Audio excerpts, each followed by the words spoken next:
The doctor pretty much said you have two choices. One, take medication for the rest of your life, or two, do something about it and lose the weight. And so off I went. I went with the latter, of course, and that's when I lost 30 kilos. Amal Wakim is the co-founder and CEO of Equ, a health tech company that facilitates sustainable and balanced nutrition in a personalised manner. Being an entrepreneur is a very lonely journey. Who's Amal outside of Equ? Because that's all you do, that's all you know. When you wake up in the morning, what keeps you going? Honestly, the lives that we change. I love myself. I'm a good role model for my children. That's what gets me out of bed every single day. A lot of people are like, would you ever start a business after Equ? Fuck no. So I've spent $250K at this point. Do you know what it did for my business?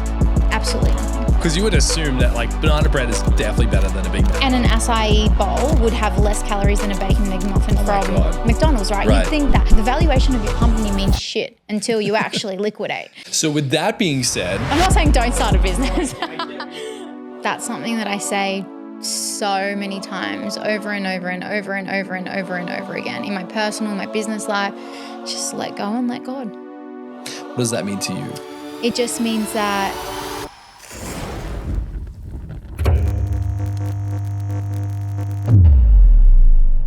I would like to welcome my friend Amal to the Agency podcast. Welcome. thanks, Dane. That was great. Yeah. I'm going to take that off you for my own bio moving You forward. can have it. We'll give you the sound bite. It's all yours. That's Yeah. great. Great intro. Thank you for having welcome. me. We're excited to have you here. And I think you have such an interesting, diverse background and you've been able to weaponize it in such a cool way with what you're doing. Thank you. Thank you. Well, I'm glad to be here. And now with Equ, I think the way I just want to, position this is that you're, teaching people how to diet effectively. So, a matter of fact is like, you can have your cake and eat it too, but in this case, ice cream. Yeah, absolutely. We like to say that we don't diet. So diet is not a word that we use. It's a big no for us. It's just teaching you how to eat for your body in a sustainable manner. So whatever your health goals may be, whether it be weight loss or you're looking to put on muscle or you just want to start eating healthy, we educate on how to eat for your body, for your goal, in a way that you can sustain for the rest of your life, really. And what led you down this path? Like what was the narrative that pulled you into this? Because there's so many people in the health and fitness space. It's hard to tell, we have all these different experts saying all these different things. It can be kind of difficult for people to navigate like where to start. So what pulled you into this space to go, I want to tackle this a little differently? Yeah, so I was never supposed to be a business owner. Okay. Was never supposed to be in this position today, but 8 years fast forward and here I am, CEO and, founder of Equ, and essentially it just came through my own personal journey. So I was overweight for a majority of my childhood. So being a part of a Lebanese family, food is at the core of everything we do. But like really good food. I've got friends that are Lebanese and that's true. And they're always like, come over. And one serving is never enough. So if you eat one serving, mum's like, are you okay? Are you sick? So you need to go for 2, sometimes 3. So I was never short of amazing food growing up. But unfortunately, it put me in a position where I was just carrying too many kilos as a child. And it wasn't until I was 16 years old where I faced a very confronting situation. Went to the GP just for a health check. And my blood test results came back with being borderline diabetic. And when you hear that as a 16-year-old, you're like, holy shit, like that's really confronting, that's really scary. And the doctor pretty much said you have two choices. One, take medication for the rest of your life, or two, do something about it and lose the weight. And so off I went. I went with the latter, of course, and that kickstarted my weight loss journey. And much like, 95% of people that are probably tuning in, I've tried every single fad diet you could possibly think of. Shake diets, cutting carbs, keto, paleo, fasting, whatever. I've tried absolutely everything and anything just to lose weight. And yes, they were successful because I was in a calorie deficit, but they weren't sustainable. And so what that meant was I'd lose 5 and put 10 back on. And it was just a yo-yo. It was like, lose the weight, put it on. You lose the weight, put it on. And then it wasn't until I became educated on nutrition and understood that there's no such thing as good or bad food, right? No food should ever be off limits. It's all about moderation. It's all about understanding your body, its unique requirements, what is, packed with nutrients, what's protein, what's carbs, what has good fats, what contains fiber, and what does your body actually need in order to achieve your health goals. And it was at that point that I was like, well, if my body, can also have a little bit of chocolate and I love it and it's something I can do for the rest of my life, well, why can't I have chocolate every day in moderation? And so I started to implement a very balanced approach to nutrition. And that's when I lost 30 kilos. And so the biggest success in my entire journey wasn't about losing the weight. It's been sustaining it or maintaining my 30 kilo weight loss for over 10 years. And so when I had experienced that on my own, I was like, well, I want to help other people do it. Because when you embark on such a huge transformation, like mentally and physically, you change as a person completely and you just start to feel good. Everything that you do is so different. You're happier, you're lighter, you're freer.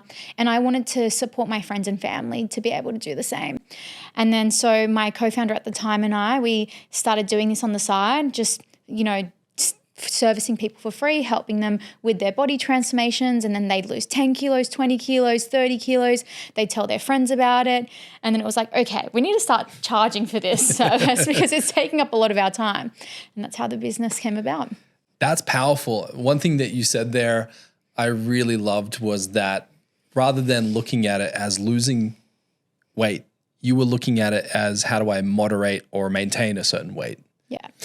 That's a different take. And I think, would you say that the public perception around weight loss and quote unquote diet is wrong?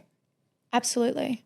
And it's crazy because in my world, I see a lot of people eating balanced food, right? I see, moderation, and I see people enjoying, pizza and pasta amongst like their veggies and lean protein in my world, because that's what I'm exposed to, because that's the impact that I've had. But as soon as I start to have conversations outside of my bubble, it just surprises me that people still think they need to starve themselves or restrict themselves in order to lose weight. And that's just my job not done. To know that people are still resorting to these quick fixes and not eating right and trying to suppress their appetite and restrict, and no bread and no chocolate and no wine. I'm just like, my job is not done here on this world. And it's not until the world knows about balanced nutrition that I feel like I can be like, okay, I did it. I can be happy now. Do you think there's been a recent shift in kind of the zeitgeist of like human health? Yeah, I think that there is a movement towards more sustainability in our approach, but also longevity. So just looking at biohacking, biomarkers, really trying to become more scientific with our approach, which is what we do as a business, right? But in all elements, sleep, fitness, weightlifting, nutrition, and so on.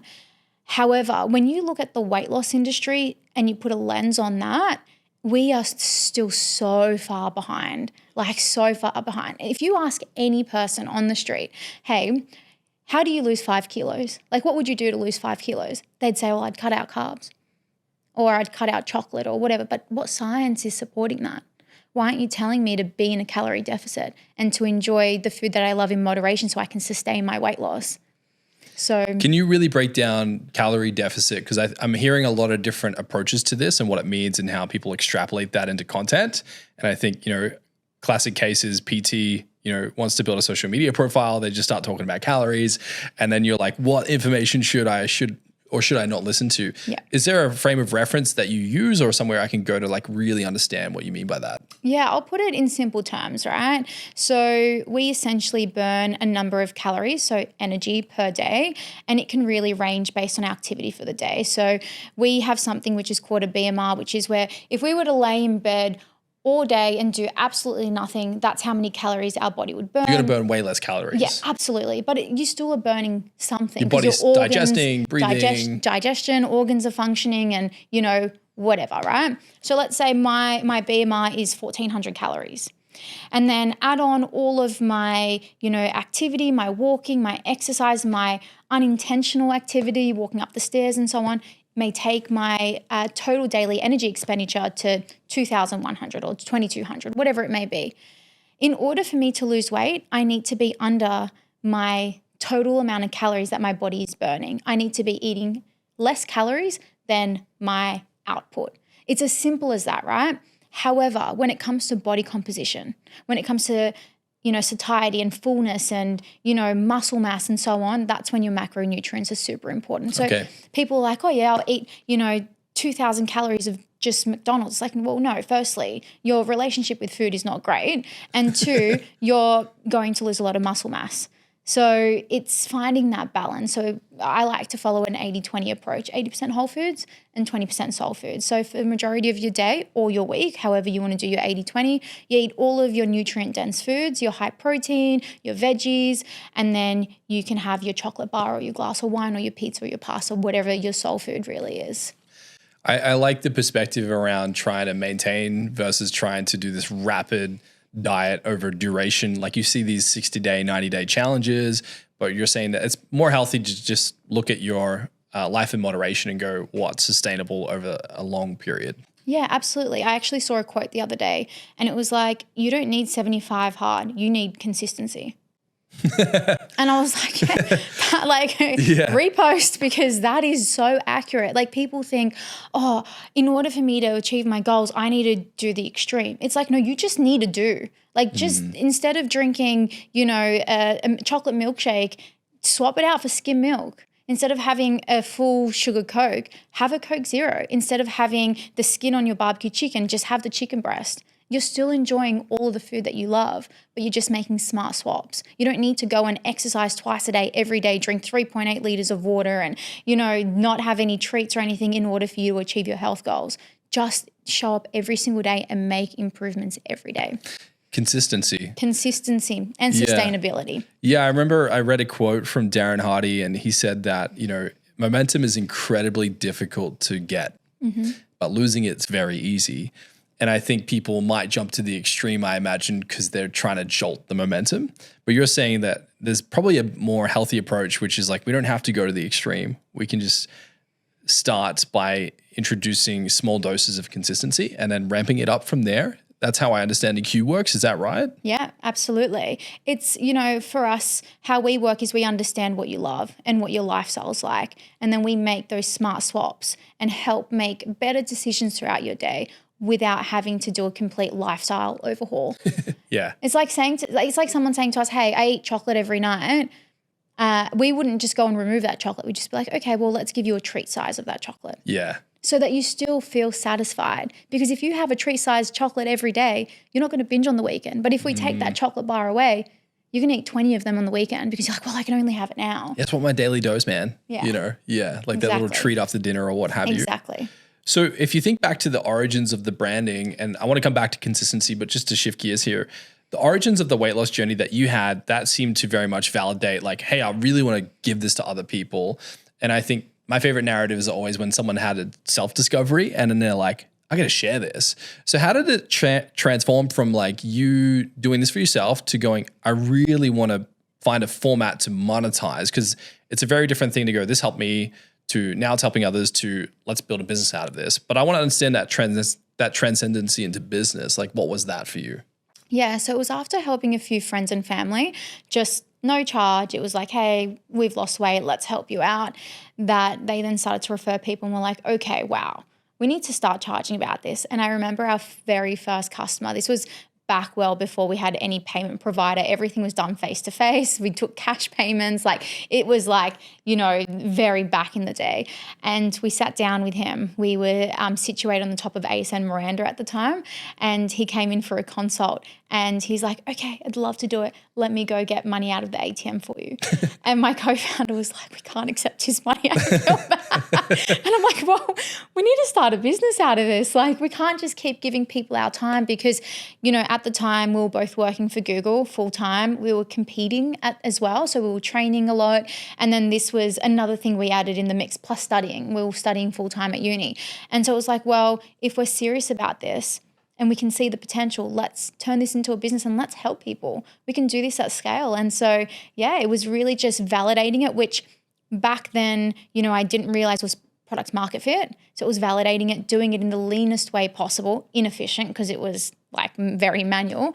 And then when we started to see that demand, we started to monetize. And then after monetizing, we took the money that we had made from the business and turned it into a health tech company. Okay. So it's fully automated now.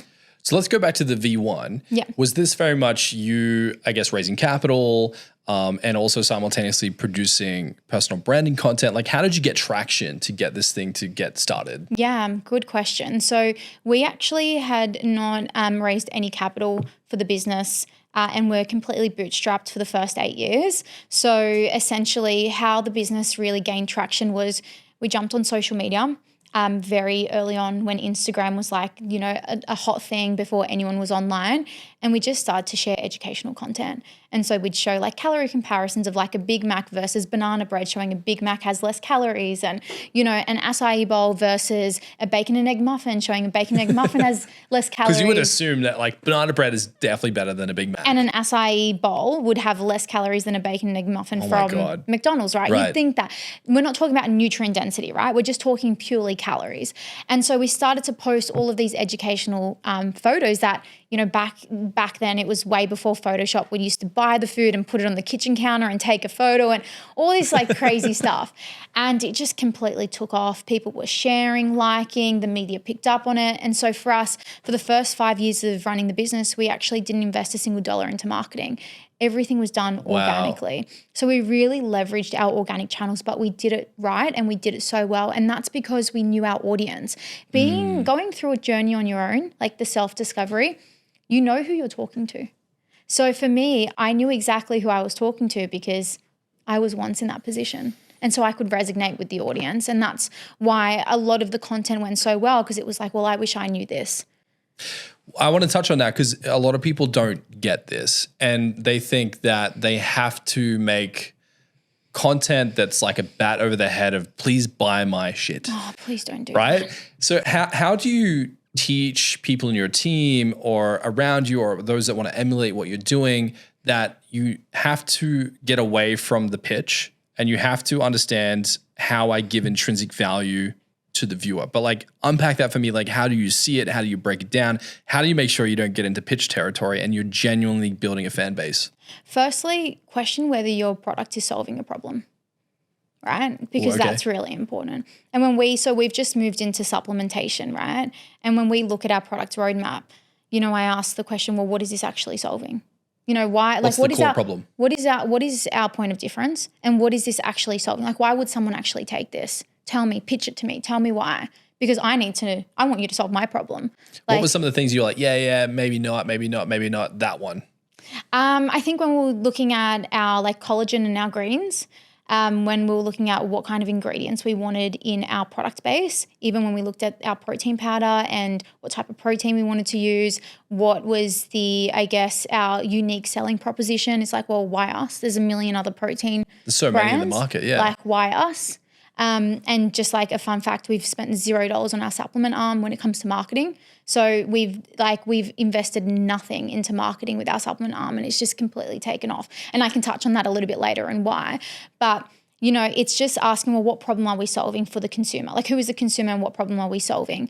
But the most important, which I don't think we do well as a business today, particularly for our supplement arm, is you need to bring people on the journey. You can't just jump on Instagram and say, hi guys, I've just launched protein powder and here you go. Here it is. It's got 30 grams of protein per serve and 120 calories and it's whey protein isolate and it's good because of X, Y, Z. And it tastes great.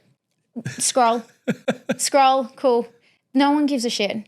You need to bring people on the journey. One of my best performing posts for our supplement arm was my video where I did like a point of view. You couldn't find a protein powder you liked, so you made your own. And it showed them the journey of developing the protein powder. Wow, okay, so you went the other way. So you inverted it was like, You're like, let me show you what this is. Let me show you how we made this. Me taste testing, me showing, because people buy into the journey. They don't buy into the product. Why is that? It's just an emotional connection, right? Because when you bring someone along on the journey, they become invested. They're like, oh yeah, I remember when she was tasting the vanilla and then she made these changes. Or I remember when she was opening up the package and she asked me for feedback and whatever. And I actually pressed on the poll. Like I said, use the pink package or use the green package or whatever. They become invested in the journey. People don't buy products anymore. They buy products because of people and because of the journey and being invested in that emotionally. So you're saying you have to look much deeper than, okay, you're saying you got to know what the problem is. Yeah. Within that, how do you link problem back to narrative, which is what you're talking about now? Like you got to take them on the journey. Yeah. So how do you connect? Okay, we have this problem. This is our narrative. How do we bring those two together? So essentially, let's go back to that piece of content that I put up about the flavor. So the reason why we started protein powder was because we couldn't find a protein powder that we truly loved as a brand, one that we could really recommend to our customers, where we were like, yeah, you know, they would ask, what protein powder would you recommend? There was none that we could say, we love this. This is the one that we think you should have. And it was purely based on flavor and just ingredients. And so we then ended up, like when we look at the content that was created, it was all about solving that problem on flavor. So we knew our point of difference was flavor, and that's the problem that we were solving. It wasn't innovative. We weren't building a new protein that doesn't exist. It's a WPI. There's a million of them. But what we differentiate on is flavor. And so we brought them along on that journey to taste testing the different flavors and why we got to where we are today.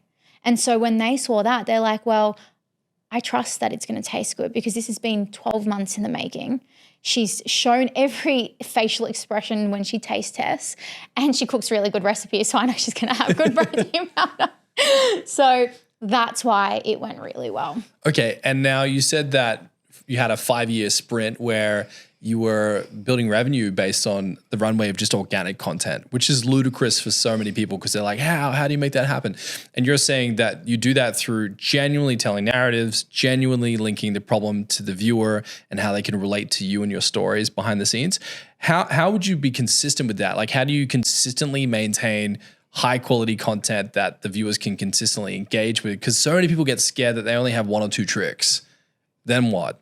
How do you make sure you're constantly on the cutting edge of new material and new narratives and new content? I think you need to find your niche, right? I think trying everything under the sun is just pointless. And I think that you'll find that you won't really get that far by trying to explore too many ideas. So one, who is your audience and why are they following you? So for me personally, people follow me because of my recipes and my day on a plate. They just like to know what I eat, right? And so it's like, okay, well, I know that. So what I'm going to create is recipes and a day on my plate to show them anything to do with food. And then from there, you need to understand that not every piece of content is going to pop off. You have to accept that some that you invest so much time into thinking it's the best piece of content, like, fuck yeah, I nailed it. This is going to go crazy. It's going to go viral. 10 views, right? 10 views. But then the one that you hate and you're like, I'm not posting that shit, gets 10 million. I've had that time and time again where you're just like, this is going to win. This is absolutely going to crush it. Fizzles. Yeah, fizzles. Oh, I look funny in this video. Goes crazy. Yeah, exactly. And so it's consistency above all, right? Just like anything in your life, it's having that content schedule. It's giving yourself time to film the content, being ahead and just posting it. And then just iterating, learn, look at your analytics. Why do you think that one went better than the other one? Is it, the hook that you used? Is it, your voiceover? Is it this? Is it that? Why is it? How many saves did you get? How many shares did you get? How many comments did you get? And so then using the analytics to then build out your content schedule, which is like really important, but just don't be deflated because sometimes I put things up, I'm like, fucking waste of time. Because my content will usually get over 100K per reel. And then I post, this is my personal account, and then I post something that gets 50, and I'm just like, oh, it's deflating, right? But you need to continually show up. And then when you show up on that 10th time, you'll pop the million. And then that million will get you an extra 10,000 followers. And then maybe in your 10th time from there, you'll get another 10,000. If you do that once per month, where you get a piece of content that goes viral, by the end of the year, you're in 100K followers. It's like the stock market. It's up, it's down, it's a bull market, it's a bear market. You just have to show up and be consistent no matter what. Yeah. And just post content that brings value to people's lives. Ask yourself, why is someone watching this? What are they actually getting out of this video or this static or this carousel or whatever you're posting?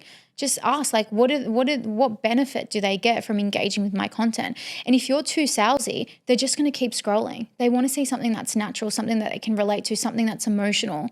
So always start with that hook, did you know? Or, point of view or, 150 calories for a chocolate brownie, because that's what gets people. They're like, chocolate brownie, I love that. And I can be healthy. Well, I'm going to keep watching. So yeah, you really need to understand your audience and what they want to learn and what the value you can provide is to them. Interesting. I want to share a stat with you. and I want to link it back to content and figure out how we can riff on this. So according to Statista, revenue in the digital fitness and well-being market is projected to reach 865.9 million in 2025 in Australia alone. Wow. Why do you think the Australian market resonates with health and well-being apps? And why do you think this is red hot in our market? Yeah, I think in the Australian market, I'm just going to touch on fitness because I think that statistic is very fitness focused. I think when you look at diet culture here, I think the first thing that someone thinks is, I need to go to the gym, not I need to fix my diet or, my nutrition. And so I think in Australia, we're very heavily focused on exercise above all, which is great because, there are so many benefits to exercise, your mental health, your serotonin and whatever, right? And then the physical and, longevity in your life and blah, blah, blah.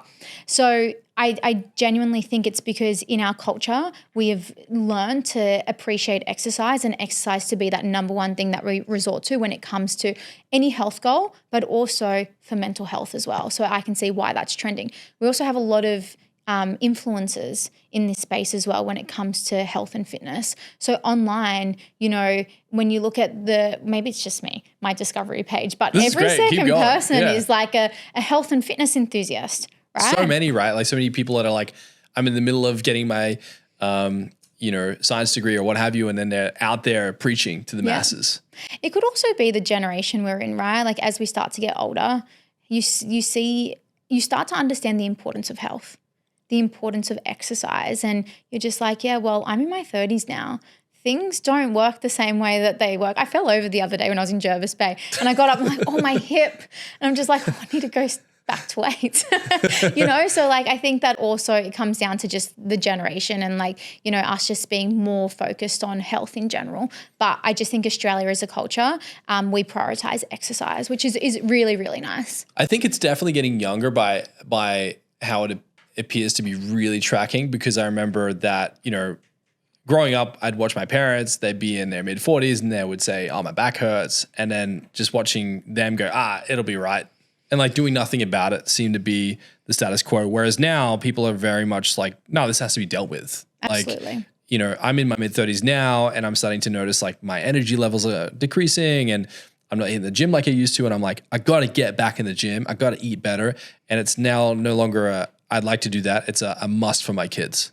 One thing that I've actually accepted, which I think has been the best piece of advice that anyone has given me, I've stopped comparing myself to my 20s because I always had this like I do guilt, that so right? much. Yeah, because you're like, well, I was 9% body fat and I went to the gym 7 days a week jacked. and blah, blah, blah, right? A good week for me is 3 days exercise. I walk a lot, but like actual workout, 3 day is like a good week for me.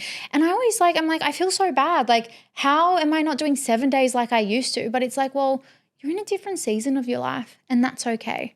And it's like, stop comparing to who you were in your 20s and just build a schedule and a lifestyle that suits where you are today. And if that means 3 days a week, then it's 3 days a week and that's okay. Yeah, it's a healthy way to look at it, especially when people start having children and running businesses and so on. But you're saying don't lose sight of the maintenance of your health, well-being, absolutely. mind and body. Do never. Health is wealth. If you don't have your health, you have nothing else. So coming back to trends and consistency, I can imagine that the diet era is coming to an end, or is that trend still very much tracking just in a different way? I think when you look at the weight loss industry, I think what's coming up now are solutions like medication for solutions, right? Oh, heaps of that, right? Ozempic and what's the other one? Just GLP-1 medications, yes. right? In general, there's so many. I'm hearing about it everywhere. Yeah. So I don't think that era is coming to an end. I think that people are just finding other ways to lose the weight, which is a concern because they're not addressing the mindset. I think GLP-1 medication is a great catalyst when it comes to those that really need it, right? When you are at this point in your life where you're just like, I don't know what to do, I can't start.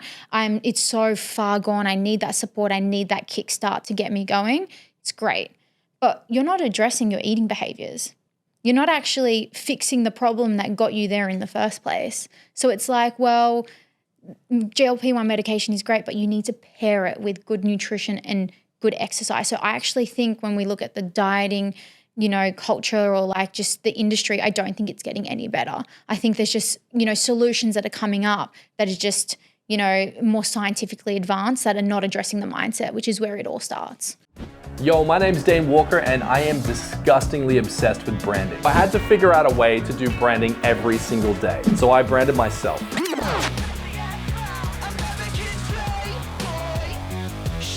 Then I started my agency, Rival.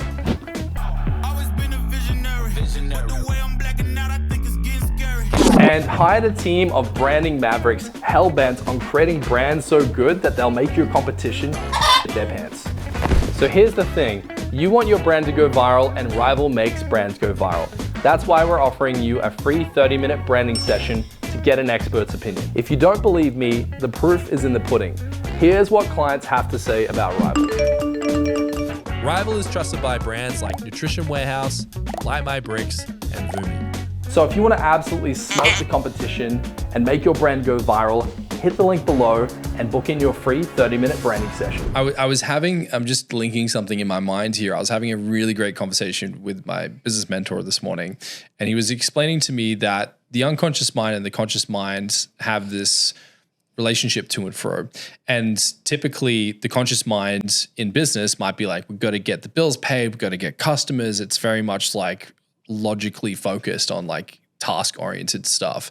Whereas the unconscious mind is a lot more creative than that. It's higher purpose. It's the reason I'm in this industry, why I'm doing this in the first place. Anyways, to circle back to it, one of the only things that humans can do that controls the link between conscious and subconscious mind is breathing. And this is why a lot of people use breathing techniques to meditate, because it's the only thing that you can consciously control that's also subconscious. If you're not thinking about your breathing, you're doing it naturally anyways. Your unconscious kicks in and it starts doing it anyways. Would you put food in the same category where it's seemingly unconscious, but we can become very conscious about it? Absolutely. I think that when people binge eat, it's completely unconscious. They're not aware that they're doing it at the time. They eat one thing, then they eat the other, and the packet of chips are gone, and the packet of Tim Tams gone. Now the ice cream's gone, and this, and they've just gone to Macca's and ordered 3 burgers. And then it's not until it's all done they're like, oh, shit, what did I just do? I'm going to have to do excessive cardio and fast for the next 3 days. Yeah, it's like when you get Tim Tams, you have that phrase in your head like, can't just have one. Yeah. So do you think that brands are playing on this and that are, unfortunately leveraging people into these sales flows or retail pipelines or whatever it is to buy these products to consume them? And do you think this has been happening for a long time? Oh, yeah, absolutely. That's, great marketing, right? Where you're essentially able to convince someone to purchase product without even thinking twice about it. So yeah, it's something that has existed for a very long time. Do you think so? Yeah, there's a famous quote that kind of leaked from one of the CEOs of Combank. And he did a financial review and something leaked into the document where he basically said, if we can get them to buy 2.7 products, we own them for life. And it got into the document. He got a bit of heat from it. But what's interesting here is brands are trying to sell, cross-sell, and they're trying to ploy on your biggest problem. Yeah. If we can sell you on your biggest problem, get you into a system, you'll just keep buying it. Yeah, absolutely. How much do you think influencers are misleading their audiences based on selfish needs versus like genuinely giving the market what they really need? I think it's per influencer basis, right? I think you can find influencers out there that are extremely genuine, and you can tell that they won't recommend products unless they truly believe in them, which I love. But then there are others that will do anything and everything to get the next contract or next deal. And like, one week they're posting a particular skincare and the next week they're recommending another, and you're like, you'd actually posted another brand last week and you said that was your holy grail and now you're posting another one. So it's like an influencer by influence basis. But I think the influencer market is nothing like what it used to be like. People just know. People know they're getting paid. People know it's an ad. It doesn't come across as genuine anymore. So they're not. So it's almost like the jig's up. We know what you're doing. We know you plug in products. We know sponsors and affiliates. We know they're paying you $10K for that. But do you know the voice that has the most impact are the people that you follow in your circle. So for example, you might be following, 10 influencers that you just love, and then you've got, your friends and family. you've got 10 influencers and they're posting this skincare product and you're like, oh yeah, cool, I've seen that. Every other influencer got a PR box and whatever. But then you see your friend Sally and she's just posted a cleanser and she's like, oh my God, I love it. I've had acne for so long and I just like, I love this.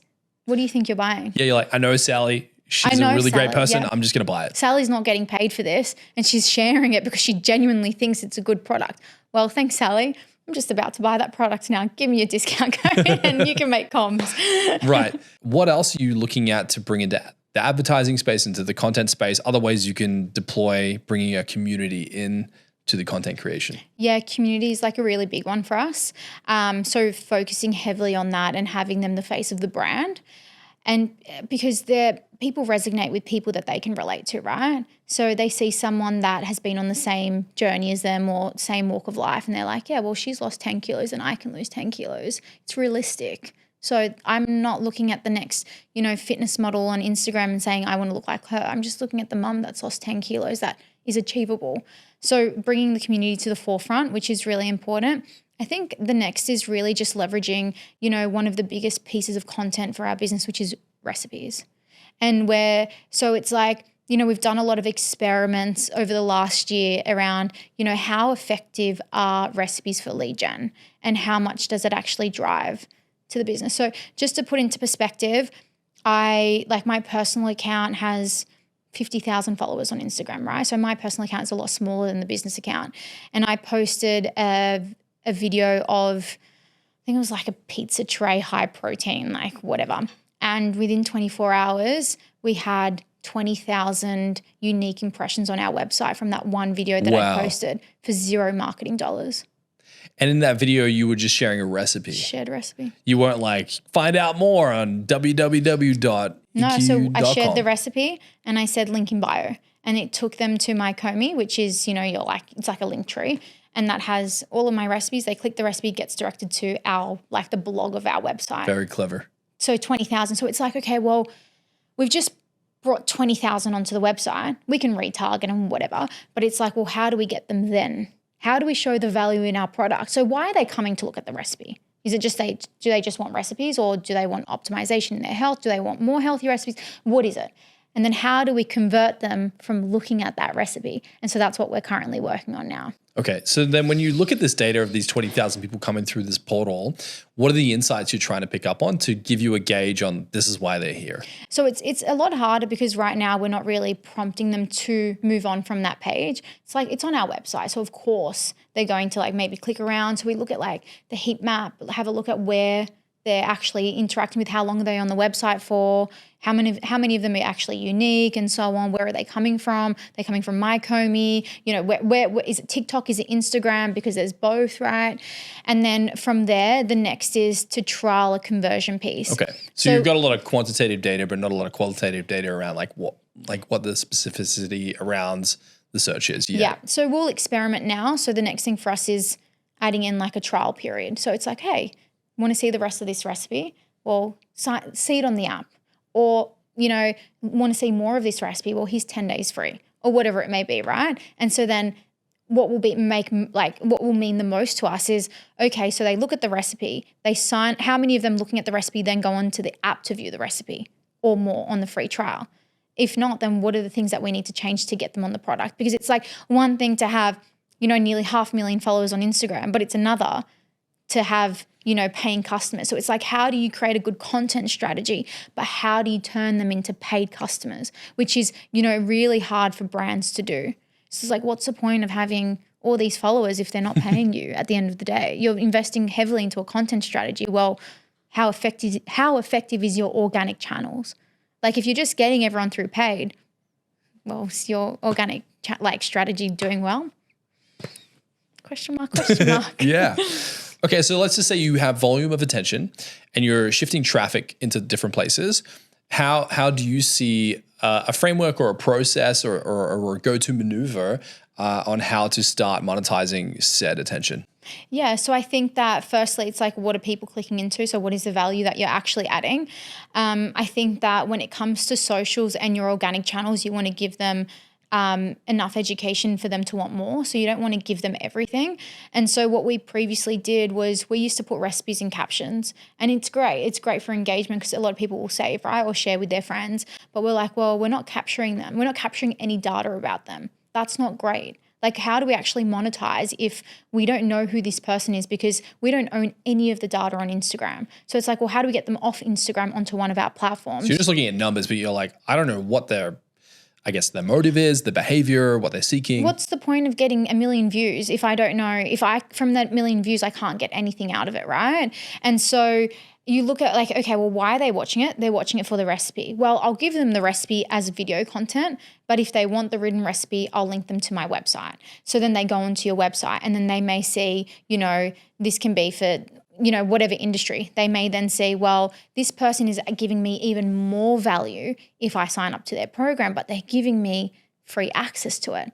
So then it's not a marketing lead anymore, it's a product lead. You're giving more value, and then you're creating an opportunity to do more data capture and we've done this as well, where we give away a tremendous amount of content. We give away a free downloadable. Yeah. There's a short form they have to fill out to get a better understanding of like, do they own a business? Where do they live? What are they kind of trying to do to better predicate like, hey, how can we better support these people from a business perspective? Yeah, absolutely. And it has to come from a pure heart of like, genuinely, you just want to give you some cool stuff, build brands, build good impressions in the market's mind. But at the same time, a few people certainly want to work with us. Yeah. Now, zooming back up to, let's just say 30,000 feet, looking down at the branding, because I understand what's happening with your community and how you really want to bring them to the limelight and all the rest of it. But let's look under the hood at the brands. You recently did a rebrand, and I understand potentially why around the name and why that's changed. But the brand was called Equation, and it was founded in 2015. And after 8 years of operating, you've decided to do a rebrand. But why? I think for us, there were 2 reasons why we did the rebrand. The first is because as we move into the international space and we start to see accelerated growth, it's like, well, who is our brand and does it resonate with who we are today? Because when you brand yourself as a company when you first start, it may align with who you are then. But when we look at where we are today, did Equation as a brand really represent who we are? And it just didn't. And we wanted to really cut out the confusion, and we really wanted to cut out the mistakes, and we wanted to cut out the inability to type the name, right? Because that's really important. People underestimate, well, if they can't spell your name, how are they going to find you? It's a big one. It's a massive and we do one. a lot of naming here. And I think I even got it incorrect just a second ago, Equolution or Equilation. I was going to say reason why. Reason please, one. Yeah.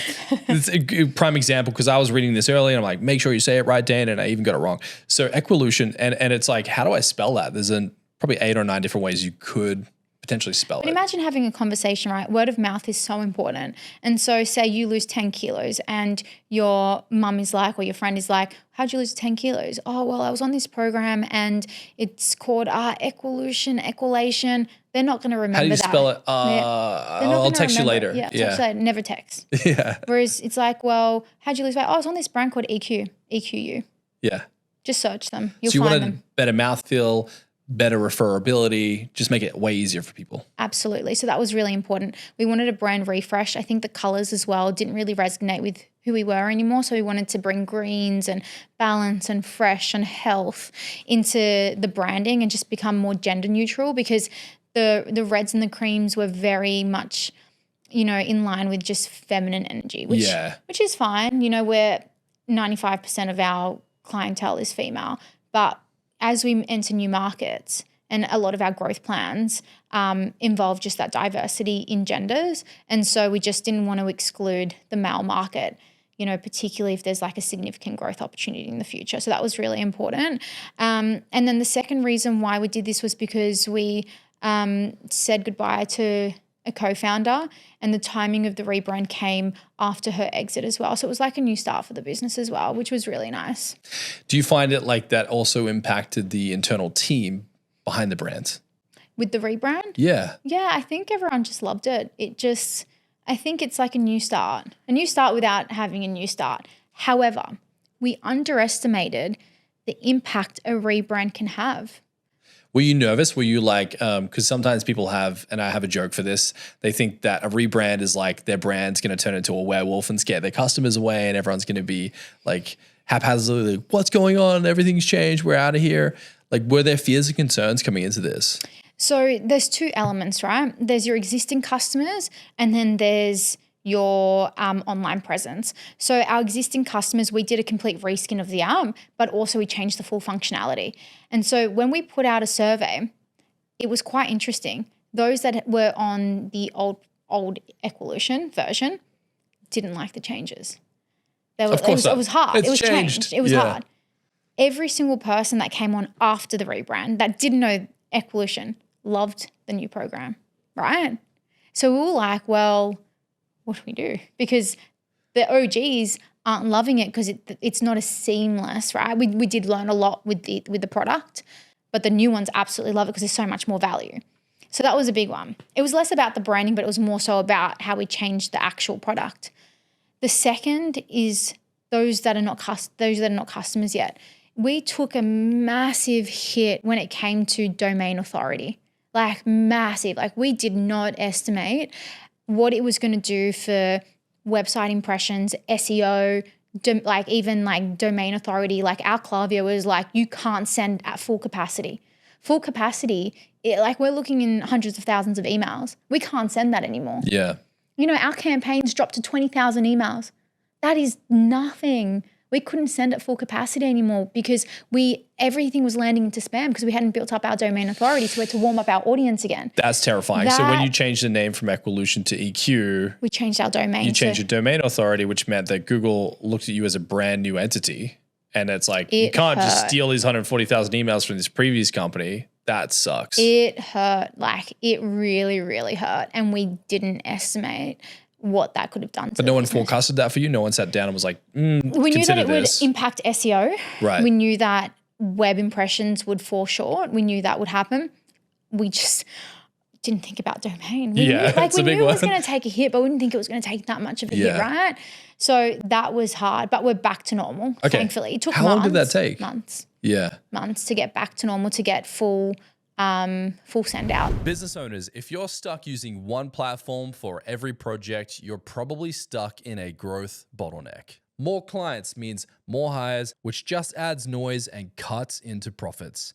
To break the loop, you need flexible tools that don't stretch your resources. Wix Studio is a smart addition to your business toolkit. Intuitive by design, your team can quickly master the platform and focus on the work that matters the most. Then keep up the momentum with a built-in management tool, a unified dashboard, reusable assets, and a Figma plugin that turns static design into launch-ready websites. With robust native business solutions like bookings, e-commerce, and events, you can take any project at any scale without the added cost of third-party plugins. Plus, Wix Studio is a low-maintenance platform, meaning you can redirect the client budget towards real growth initiatives. Think more value for clients, steady income streams, and stronger relationships. To get started, simply go to wix.com/studio. Okay.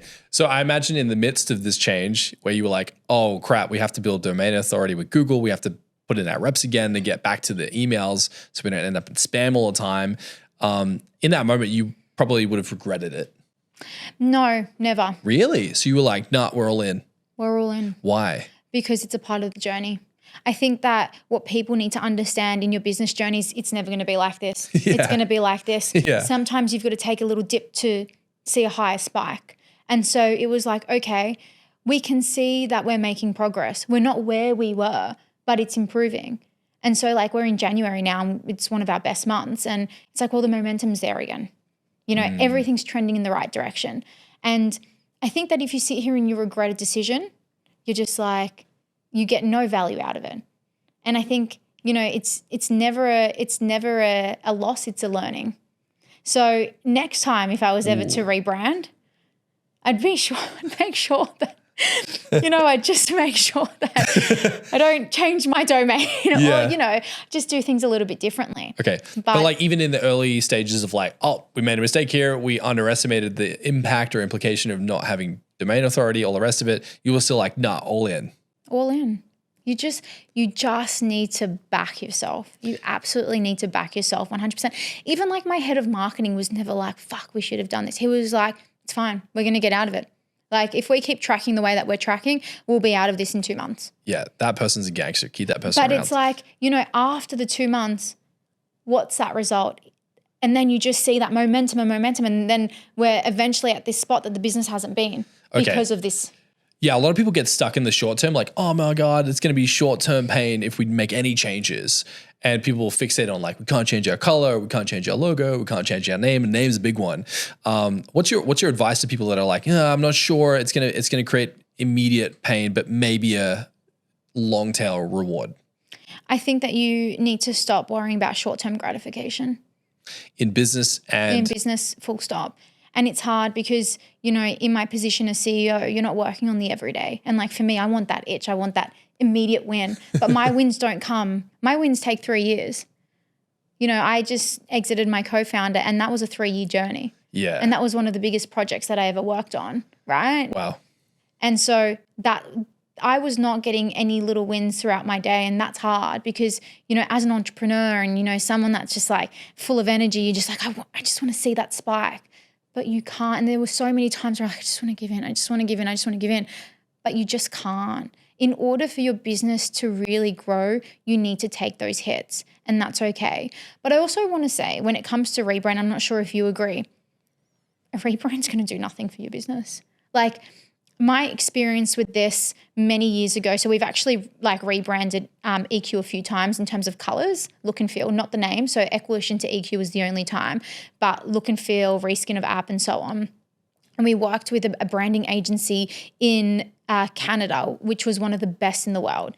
And you'll die. The UI, UX, no engineering, just the look and feel of the platform cost me $200K, right? Just reskin, $200K, look and feel. That wasn't even branding. Brand guidelines were about $50K, and then the look and feel was $200K. So I've spent $250K at this point, and I hadn't even built it into the app. And then we built it into the app, and God, that would have costed me a couple $100K more. And we thought, turn it on, and we're just going to go from here to here, right? Yeah. We're going to get tens of thousands overnight. Immediately. Success. Let's go. Do you know what it did for my business? Absolutely nothing. Yeah. So what you like, and this is like my biggest piece of advice, what you're probably stressing about is going to have zero impact. Like just don't, like, and you know, a rebrand of that kind, unless you're like a really big business that has existed and has so much history in the name and the brand and the colors and whatever, people won't care. Yeah, you're spot on, because I think what people have the nature to look at a rebrand as is like, oh, we're going to turn this online, done deal. But for me, branding it's a long journey. It takes years to build a brand. It takes $5 million to build a brand on average. That's what it is. And so that's, you know, for me, when we were looking at renaming EQ, there were so many other names that came to mind where it actually wasn't anything to do with Equilition. It was like random names. And the one thing that came to mind, and the reason why we stuck with a shorter version of who we were to stay, you know, I guess, very close to the existing brand because of the familiarity of it, was the $5 million it cost to build a brand. And to have to rebuild a brand is a lot of money. And I was just like, I'm not willing and wanting to do that. It's just not one thing that I want to add to my list right now. And so we just kept it to what we thought was really familiar and just a shortened, easier. And EQ represents balance, right? Yeah. So it all made sense. It was like, well, we're not Equilition anymore. Let's do our own transformation, cut off all the excess letters, like you cut off the excess weight, and now we're EQ. It's a great metaphor. Yeah, I think you touched on some really good points. I think oftentimes that, people have this, okay, we've got to rebrand, immediate success, not the case. It's like buying a new car, but it's not on the track yet. Just because you've reskinned the vehicle doesn't mean the vehicle's any better. It's like what you do with it and the impressions it creates over time. And people don't realize that building brand equity takes years. Yeah. And the way I understand it is if you look at like sales, marketing, and branding, I like to break it down like this. If you look at a business, well, what is a business? It's profit and loss statements, it's cash flow in the door or out, and it's also like your balance sheet, like what assets do we have? I think if you look at marketing really closely correlates to P&Ls. Yeah. Like what's our profit and loss? How do we dictate and make sure that that's healthier? Sales, hey guys, go out there and get some freaking cash flow this month. Cash flow is your job. And then when it comes to the branding piece, I always like to put branding on the balance sheet. Yeah. So if you did an exit and you don't have a brand, let's just say your brand's not super strong, you might do an exit for 2.7x what the business's rev that year is. But if you have a brand and it's well established in the market, it's been around for 5 or 6 years, people really like the brands, then you can exit for an 8 to 20x the business rev. And I think the rebrand is, or anything that comes to branding is a business decision. And it's what you do with it, which is, so accurate because, I was once that person that thought I just turn it on and that's going to make me millions of more dollars, right? But it made me $0 more. And I could have done it for 1/5 of the cost and I would have gotten the same result. But it was what we did with the assets and the branding or the brand that then brought the value into the company. And so that's would what you people put don't realize. branding in the category of like, it's an asset? Absolutely. It's an asset. Yeah, because we talked about this internally with the team as well, because I was trying to help someone understand this. Like, what do you mean branding's an asset? I'm like, you got to build this impression in the market.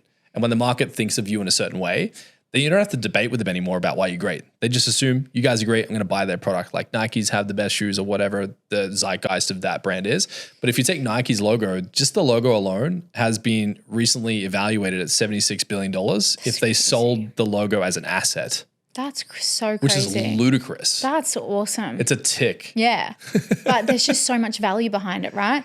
That's the brand, right? Because it's not the logo. Absolutely. It's like when people see it, what does that mean? That's the brand. And it's like when we, God, we're nowhere near Nike, but when we launched our supplements, the reason why we haven't had to spend a single dollar into marketing is because of the branding. So people just assumed it's good.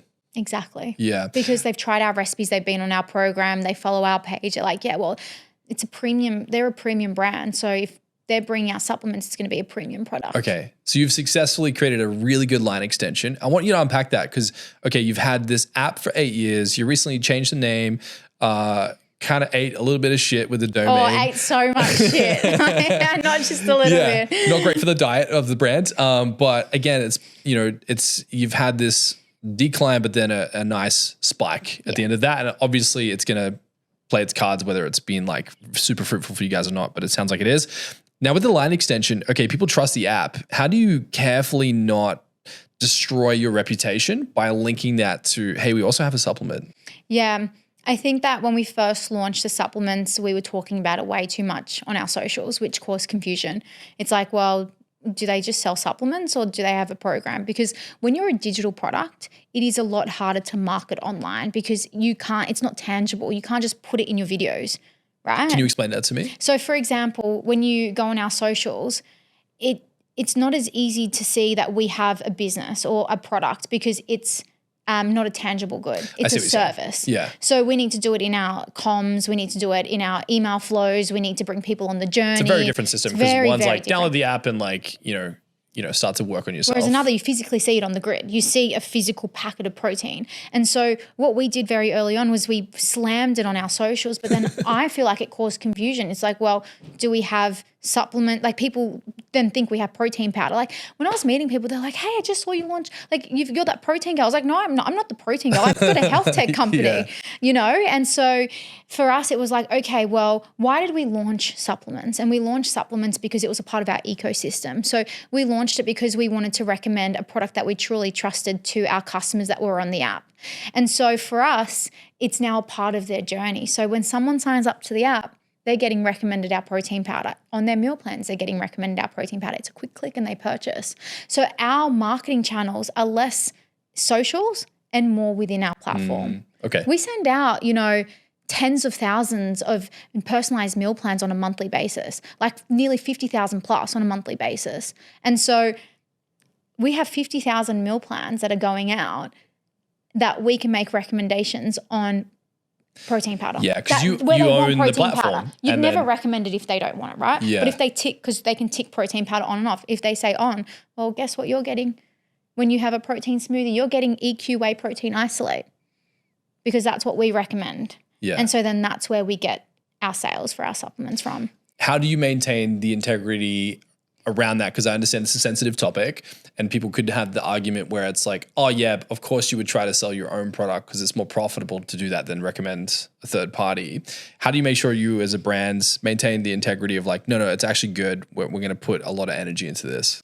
Because we will only ever recommend it when someone asks us to. Okay. Which is most important. So we would never recommend protein powder unless someone specifically says, I want protein powder on my meal plan. Yeah. And at any time they can swap it out. Yeah. So it's not like you need to have it, but we recommend this because this is the one that we recommend as a company. But it's not uncommon for our meal plan. So all of our meal plans are very specific when it comes to brands. So we, for example, when we look at yogurt, we'll recommend Pause Protein Plus or whatever, Arnott's Cruskets. It is so brand specific. So it's not uncommon to see the brand as well.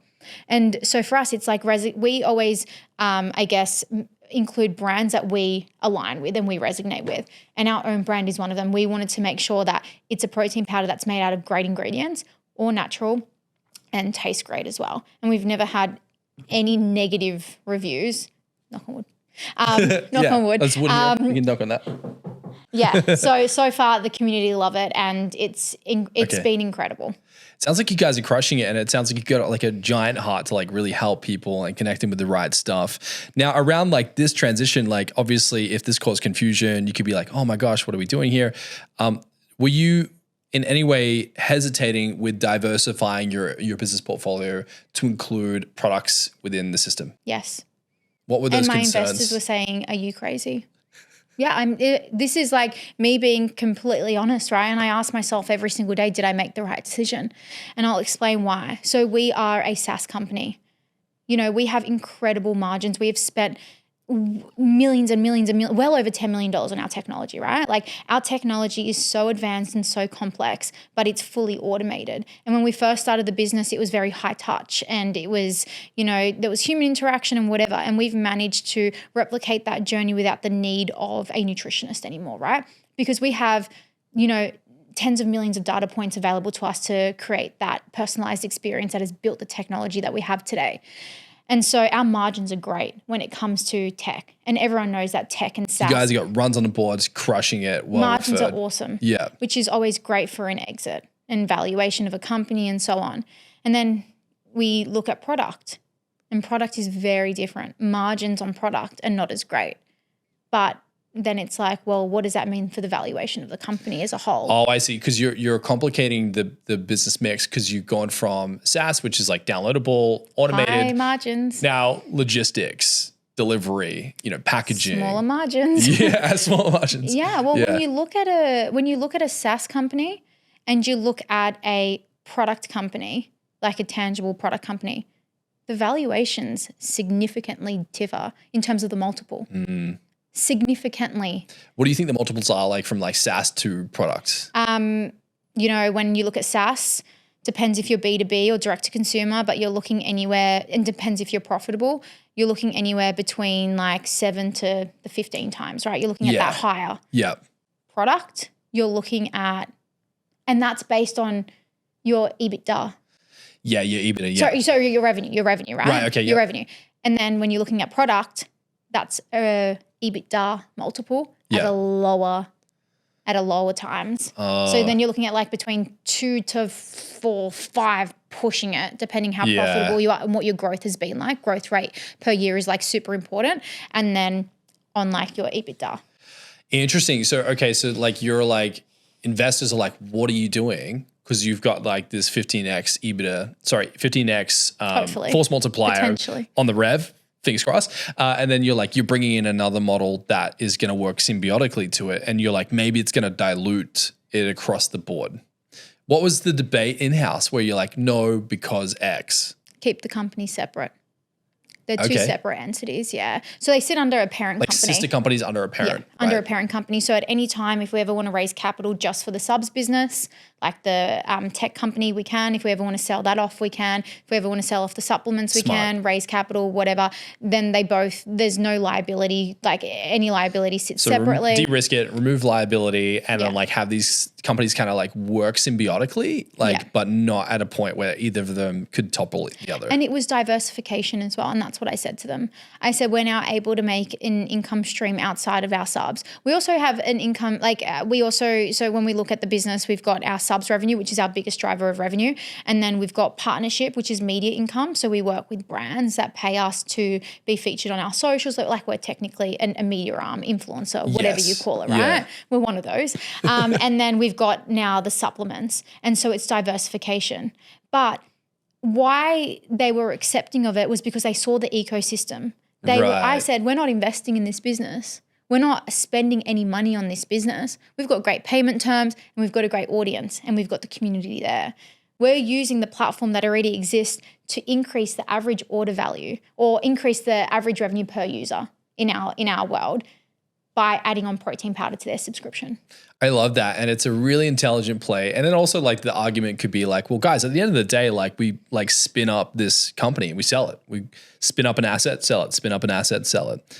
And like, let's just be ruthlessly commercial here at the end of the day. Like, yes, we want to help people. Yes, we want to do really cool creative stuff. But at the end of the day, if you're trying to build a business, you're trying to create assets. Yeah.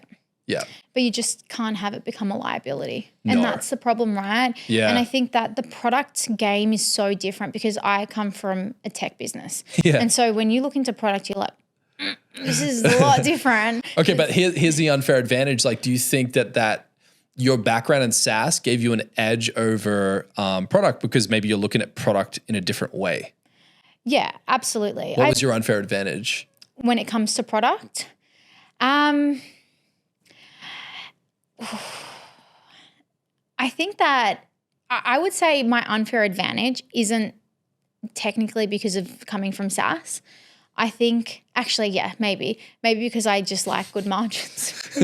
Because like when you're working, give me the margins. Like when you're looking when you look at a SaaS business or like a technology business, your margins are great. And so I think looking like when we went into product, that was like a really big thing for us. And so it had to make sense from a financial perspective. Unit of economics is so important. People don't consider that in their business. And so it's like, well, it needs to make sense for us to actually implement this. And that's why we haven't invested anything into marketing. And we could, and the supplement arm could go off and we could be the next, I don't know, Optimum Nutrition or whatever, right? But that's not what we're after when it comes to our supplements. Our supplements is a value add for our subscriptions. And because of that, our margins on our supplements can remain healthy and great because we're not investing into marketing. That's interesting because you would say, like, I would assume that especially in the early 2 or 3 years of a supplement brand, they're probably spending 20 or 30% of what they earn back into marketing. More? It's expensive. Oh, yeah. Marketing is very, very expensive. In the supplement space, like, what do you think that reinvestment figure is in the first initial years? I would say anywhere between 20 to 50%. But if you are anything over 30%, you're in the red zone. I think so. You're in a dangerous territory. To be honest, you shouldn't be spending anything more than 20% on paid media. Agreed. And that's a rule that we follow when it comes to like internally as a business, but it's tough. It's not easy to make noise online anymore. And that's why your organic strategy is so important, because what people don't realize is that if you're driving more people organically, your customer acquisition cost overall comes down significantly. And that is one of the best things that you could ever do. How do you create virality for your brand without having to pay Meta to do it for you? Which, virality through Meta is not even a thing. But it's not even a thing anymore. I feel like that doesn't exist anymore. How do you do it, right? Yes. Organically. Okay, so like take me into your frame of thinking. Like, I really want to see this from your lens. When you say that it's really difficult to get attention now with social media, so you have to really lean into organic. Let me rephrase that. You're saying it's hard to get attention through paid media. Oh, yeah. Increasingly. Well, in my space, right, our competitors are Noom, Weight Watchers, and, all these big brands that have raised, 300 million USD for marketing alone. They're not going to see EQ anywhere near as many times as they see Noom's ads. So who are they going to sign up to? Noom, right? Yep. So that's something to highly, highly consider. So you need to look at your distribution channels. Where do you exist? If you're heavily relying on Meta as your only platform to acquire a customer, good luck. Yeah, it's like you're running a business with like one table leg. And what happens when Meta just completely cuts off? When that leg falls, like or the whole table algorithm comes changes, down. whatever, right? Yeah. So you're saying you don't want to be solely dependent on one point of success. Yeah, and If one that that you node can't goes control. down, right. You can't control that. What It's if like tomorrow, businesses that were attached to TikTok in the US. And then they're like, Exactly. I what was do we just do about to now? say that. What if that happens to Meta? Do you know how many businesses would come crashing down? Almost all of them. Yeah. Yeah. But that's why it's so important to look at your distribution channels. I think, organic is like super important, but what are your partnerships? Affiliates, word of mouth, email database, it's your own channels. How are you taking your millions of followers and turning them into leads into your database? Because they mean nothing. When you have 1 million followers and they're not sitting in your database, they mean nothing. What if you lost your Instagram account tomorrow? Yeah. It's like, how would you still make money? Yeah. I call them like opportunity farms. So like if your opportunity farm goes up in flames, like what do you got then? Like, yeah, you want to have Instagram followers, but then you want to turn that into emails. Yeah. And then you want to turn the emails into YouTube, podcast viewers or what have you. You want to start to sift the attention and spread it out. Absolutely. What are the buckets that you are really hot on right now that you're like, we got to put more resources into these, what I call opportunity farms in your case? You want to make sure your distribution channels are successful. Like what are you putting majority of your resources into now? Word of mouth, so referral. Okay. Massive for us, referral programs, that is, and creating a very seamless experience when it comes to referrals, but not referrals based on like, hey, I'm on EQ, join the program, value add referrals. So having an opportunity where you capture them and it's like, oh yeah, I'm going to share this with a friend because I know they'd get value out of this piece of content. Kind of like we create content that's valuable on Instagram. We're giving our users of the app the same feeling to share that value with their friends. How do you guys doing that currently? Currently building it out, and it's something something we haven't launched yet. Right. But in a couple of months you'll see. Okay, cool. But you're saying like outside of like making a shareable piece of content on socials, how do we give someone something that they go, this is so good, I'm going to share it? From your product to their friend, right? And that's what you were referring to as word of mouth, is like something so good that they want to tell or share with their friends. Exactly. That's how you create virality. So word of mouth is a really big one for us. And then second to that is just email database, just increasing our leads. Like for us, it's like how are we continually looking to build our database? Like I said, great, we get, an additional 10,000 followers on Instagram this month, but how many of them are actually have we turned into lead gen? Okay.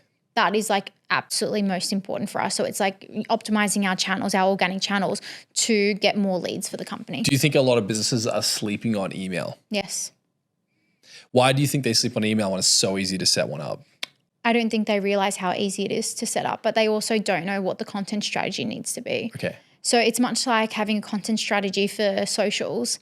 It can become really overwhelming. Yeah. But you also need to you can start off really small, but then you go into segmentation and you go into flows and you go into this and you go into that.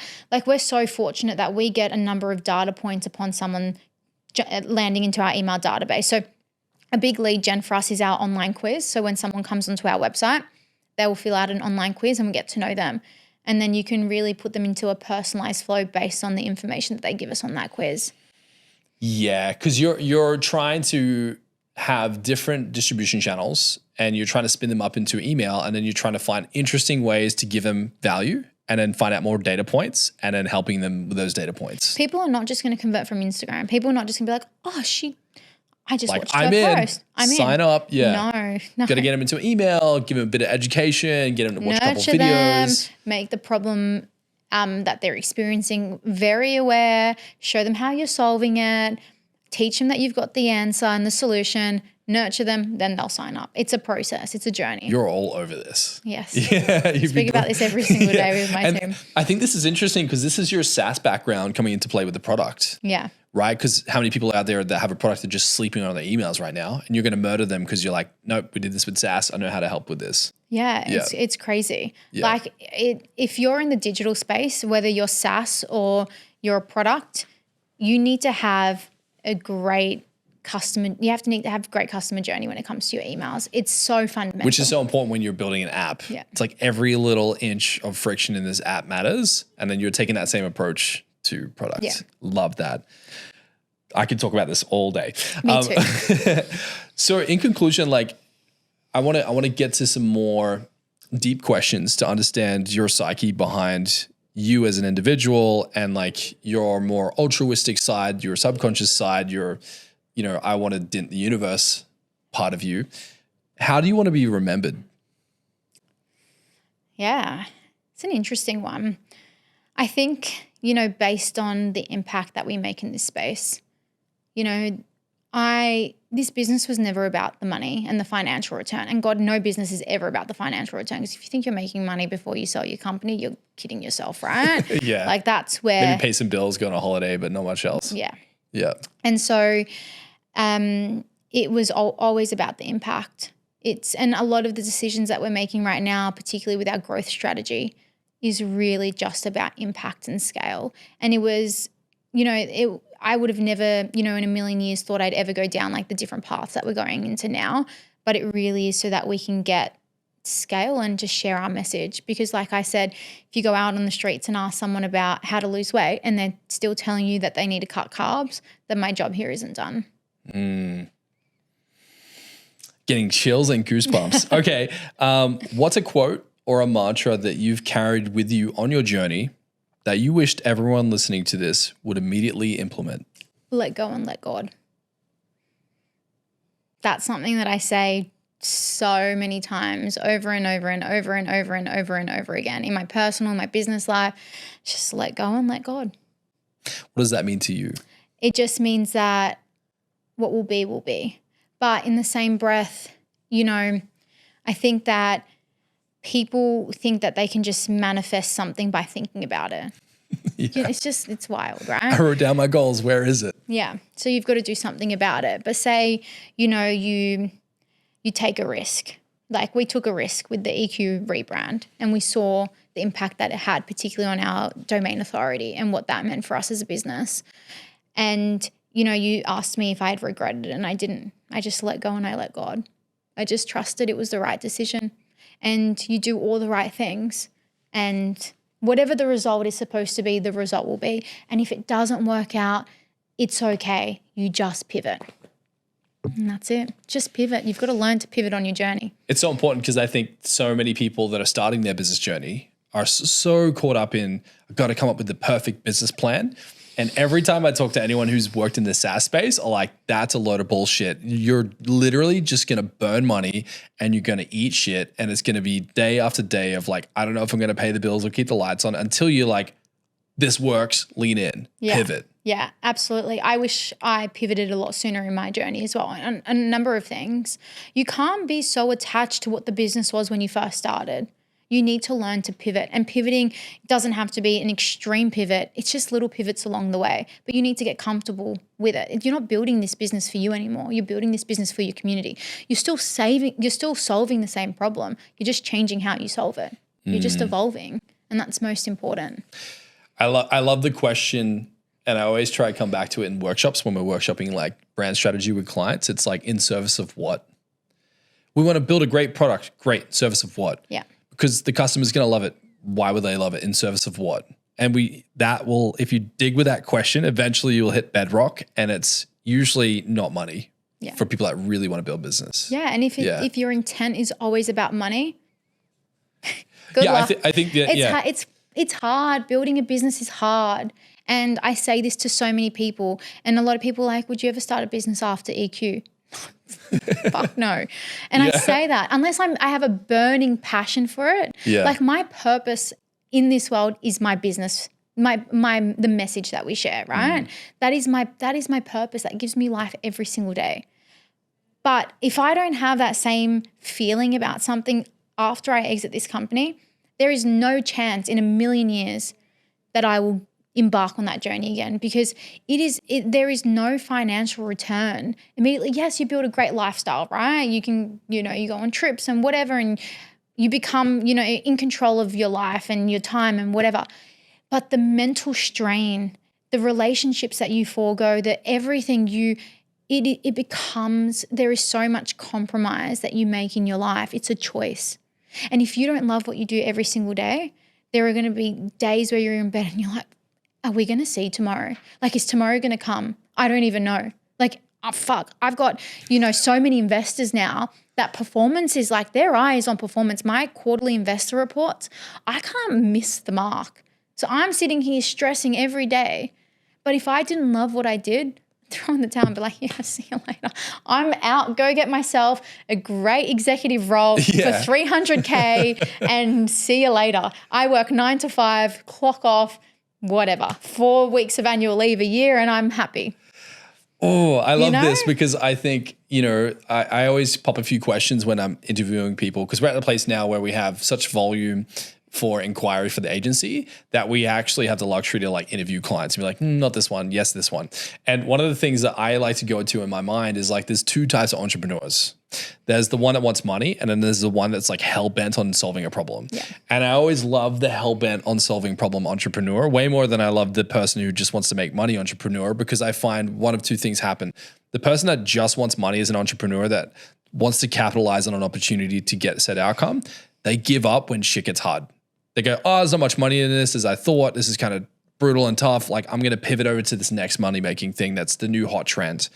Whereas the psychopath, who is the entrepreneur who's hell-bent on solving a problem, they're my favorite because they're like delusional when it gets hard. They're like, yeah, it's hard not a big deal. We'll get around this. I've got another idea. And I think that's what people had to do in SaaS. To survive in SaaS, you're constantly pivoting more than I would say most industries, because you're constantly dealing with roadblocks technologically, financially, culturally, investments and otherwise. But like, it sounds like you're red hot on like the deep unconscious part of you is like, we have to do something that is impactful. It's not about money. Absolutely. Otherwise you would have quit, right?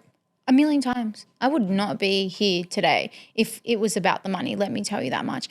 And it's funny because one of our investors who sits on our board, Janine, she actually said something to me which, I think is so important to share with anyone that wants to start a business. So, when you look at what an exit is, and because you really only make money, like physical money, not lifestyle, physical money, once you liquidate, right? The valuation of your company means shit until you actually liquidate. You could be like a badge of honor. I got my metaphorical Rolex, my company's worth X, but it's not worth shit. It's not worth shit, right?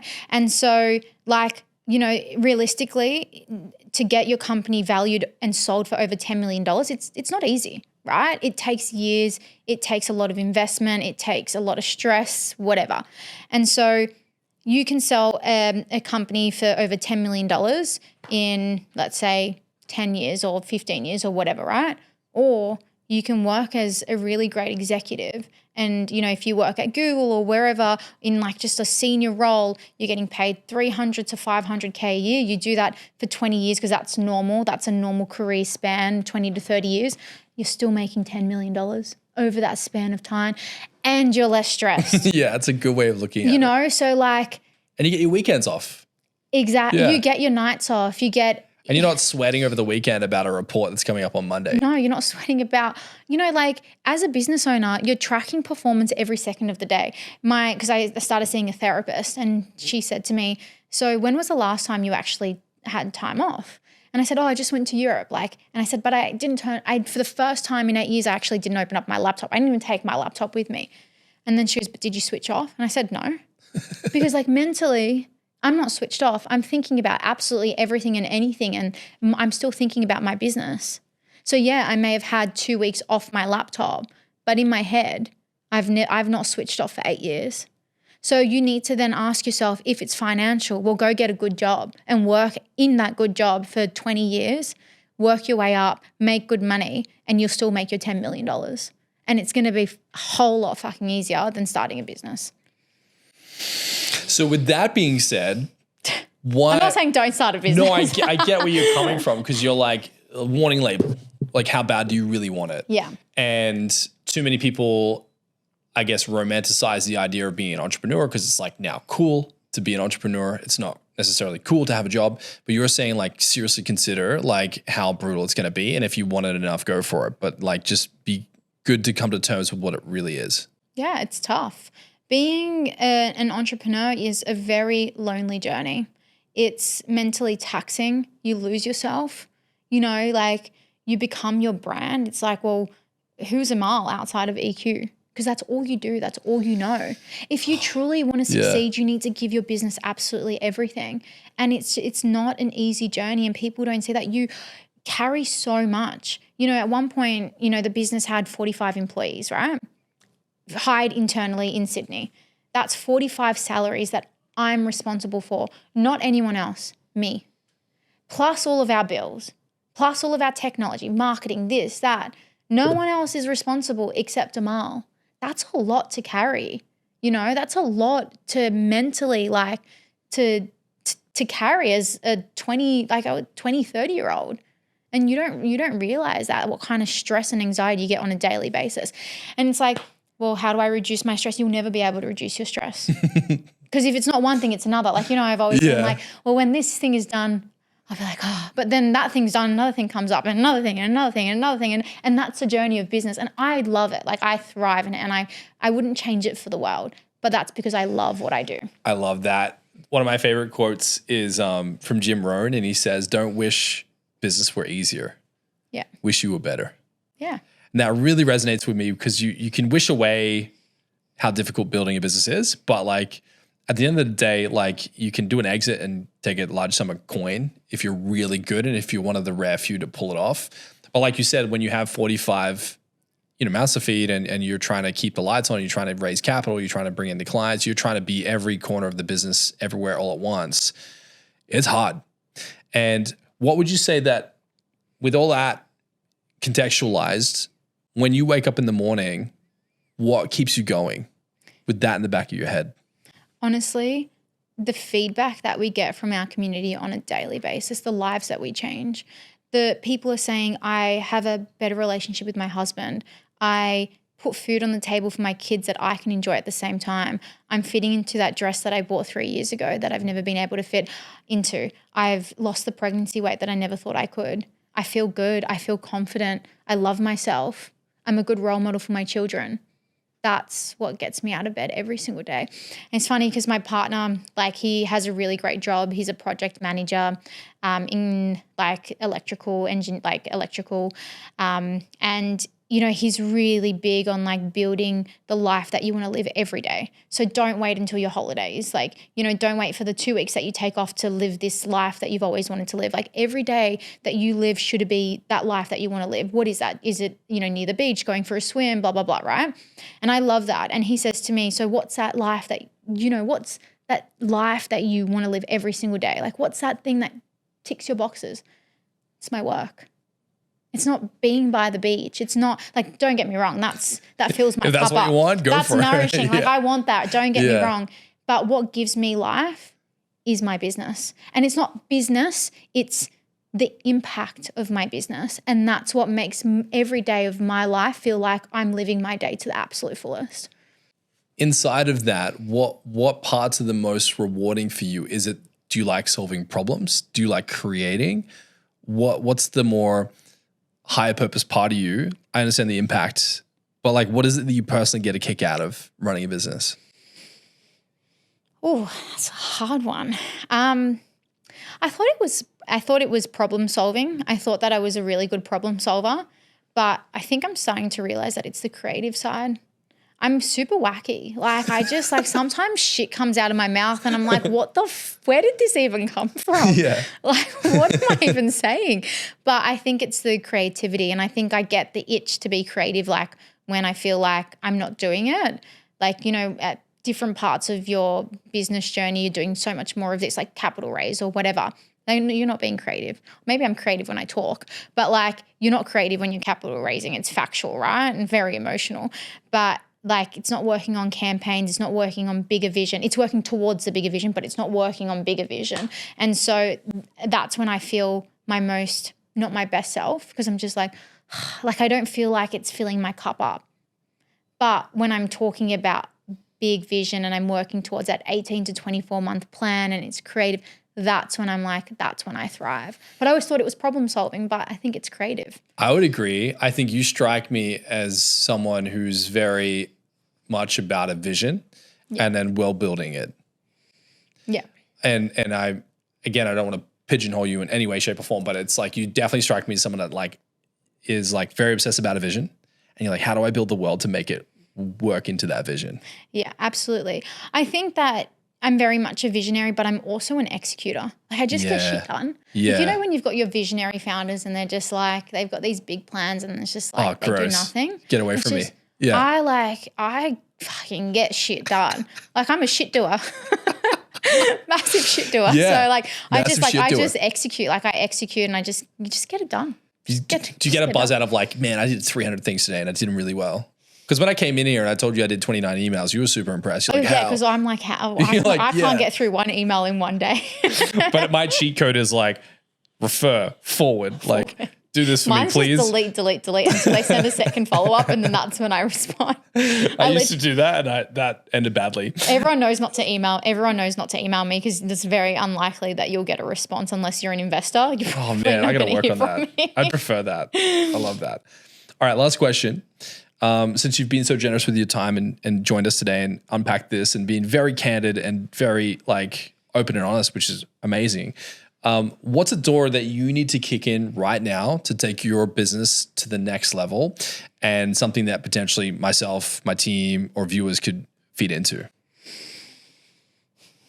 I don't think it's a commercial one. I think it's a personal one. I think I'm like going on this journey right now and I enter this year and I'm like, I just want peace in my life because me having more peace in my life personally and just slowing everything down makes me a better business person. And I never thought that would ever be the case. I always thought hustle and bustle and chaos and stress. But I'm just like, whoa, like that actually, it affects the way that I think. I can't actually problem solve or make decisions quickly when I have a million things going on in my mind, when I'm not there, when I'm not present, when I'm stressed. And so, you know, the one thing that I'm really focusing on this year is just like slowing down, not slowing down in my work, but slowing down in my mind so that I'm better in my work. Well, that's usually where the creative self really comes to light is when you can be more present. Absolutely. And less like frantically or frenetically from activity to activity. Absolutely. And so, yeah, it's not a commercial thing and I don't think it's anything you can help me with or the audience, but it's just this journey that I'm going on right now and something that I'm like, yeah, I just want to be more present and I want to do that for Amal outside of EQ, but I also know that Amal inside of EQ is highly going to benefit from me being this person because my mental clarity will be a million times better for my business. Just giving me chills. Like I'm just getting so many personal notes from this around the importance of self-awareness when you need to focus on self. Yeah. And it's like, and I mentioned this, I think right before the podcast, I think maybe I said this to Cam. It's, you know, we focus as entrepreneurs, we focus so heavily on the destination. But, you know, for me, it's like, you know, the exit. But it's like, well, you know, you can do this journey in so many different ways. Why not do it in a way that you enjoy? Yeah. And so that for me is like, well, I don't want to lose myself in this anymore. I actually want to find myself and become a better self for my business in this process. I love that. We had Blake, a friend of mine who owns or partially founded the company My Drive Hero as the app. And he said that they regularly in their team, the founders ask each other, are we having fun? And if we're not having fun, why are we here? Yeah. It's so important. I think we lose sight of that as business owners. We get so caught up in pleasing the investors, feeding their team, making sure everything in the books is all good. We have to stop and take care of ourselves. Yeah, because if you don't have your health, which is your mental health as well, you have nothing. Wow, I'm getting chills again. I can speak to you all day. I think this has been insatiably insightful and also like really revealing around like the dynamics of what it really takes to be an entrepreneur and how much there's an intersection or an interplay of moving parts between, you know, the clients, your psyche, your personal development, your higher self, your team, the culture, investors. And yeah, thank you just so much for being so honest and candid about what you experienced. Thank you for having me on the show. I hope they got a lot of value out of it. I got a lot of value. Selfishly, it's all about me. I got tons, but I think, we'd love to have you back because there's so much more we can unpack here. Yeah, of course. Definitely. Thank you so much. Thank you.